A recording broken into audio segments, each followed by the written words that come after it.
জানো মা, আজকের দিনেই মোগল সম্রাট বাবর দিল্লির মসনদে বসেছিলেন। তো এমন দিনে লাঞ্চে স্পেশাল কিছু।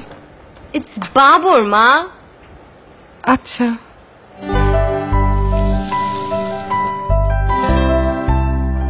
শুনছো, আজকের দিনেই রানী এলিজাবেথ প্রথম ঢাকায় এসেছিলেন।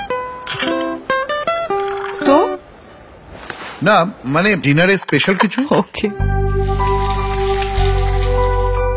মা আজকে আজকে কি হ্যালি ধূমকেতু দেখা গেছে? হ্যাপি বার্থডে মা। Happy birthday thank you. বাড়িতে যখন রেড কাউ বাটার অয়েল, তখন তো প্রতিদিনই সেলিব্রেশন। এর মিল্ক সলিড খাবারকে করে ঝরঝরে আর সুস্বাদু। এই, আমার জন্মদিন তো সামনের মাসে। রেড কাউ বাটার অয়েল, স্বাদের উৎসব প্রতিদিন। From New Zealand Dairy.